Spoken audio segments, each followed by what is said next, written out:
नमस्कार दोस्तों, मैं doctor Sumit Gupta divine medicine and piles clinic Lucknow से। आज के सेशन में हम लोग बात करेंगे पाइलोनाइडल साइनस के बारे में।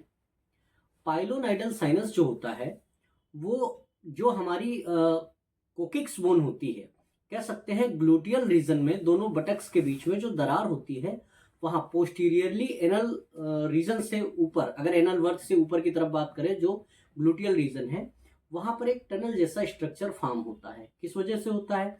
तो होता क्या है कि जो ग्लूटियल रीजन है वहां पर कोई हेयर जो होते हैं, कुछ हेयर वो अंदर धस जाते हैं या फिर वो दोबारा उगने लगते हैं, जिसकी वजह से हेयर अंदर धस जाने की वजह से वहां पर बैक्टीरियल इन्फेक्शन का एक बहुत ही सरल साधन मिल जाता है।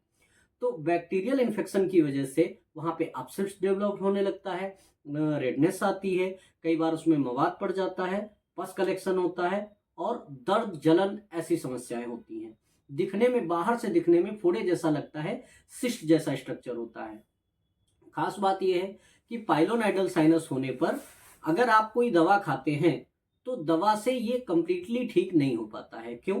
क्योंकि पाइलोनाइडल साइनस में जो हेयर्स होते हैं वो अंदर फंस जाते हैं त्वचा के नीचे, और हमारी बॉडी में कोई ऐसा एंजाइम नहीं होता जो हेयर्स को डाइजेस्ट कर सके। तो जो हेयर्स होते हैं वो अंदर फंसे रहते हैं। तो उस वजह से होता क्या है कि बार बार आप दवा खाते हैं, कुछ आराम लगता है, लेकिन फिर से वो ऐसा लगता है कि जैसे फोड़ा बन रहा है, वो एक्चुअली अब्सेस ही बन जाता है। पस कलेक्शन बार बार होता रहता है, बार बार वो उसमें से डिस्चार्ज निकलता रहता है। फिर अगर हो गया है तो क्या करें?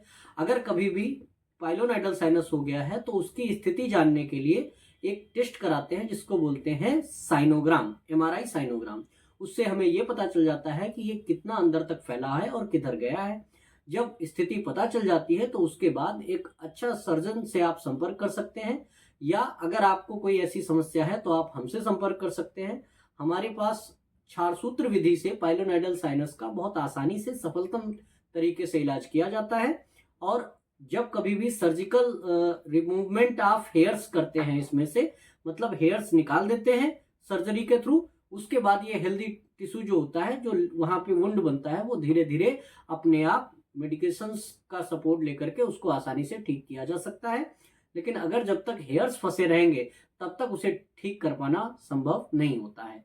तो अगर पाइलोनाइडल साइनस है, मतलब ग्लूटियल रीजन में कहीं पर अब्सेस बना है, कहीं पर ऐसा है जो सिस्ट जैसा स्ट्रक्चर बन रहा है, जो बार बार ऐसा फोड़ा फुंसी बनता है, फूटता है, फिर थोड़ा दवा खाने से ठीक हो जाता है, लेकिन फिर वही बनता है, फूटता है, लालिमा रहती है, पस डिस्चार्ज होता है, बदबू आती है, फोड़े जैसा, कोई गांठ जैसा स्ट्रक्चर फील होता है। तो अगर ऐसी किसी समस्या से आप परेशान हैं, काफी दवा भी आपने खा ली है, तो आप हमसे संपर्क कर सकते हैं। हमारे यहाँ क्षार सूत्र विधि से बहुत आसान तरीके से, सफलतम तरीके से pilonidal sinus, piles, fissure, fistula, इन सब बीमारियों का बहुत आसानी से इलाज किया जाता है।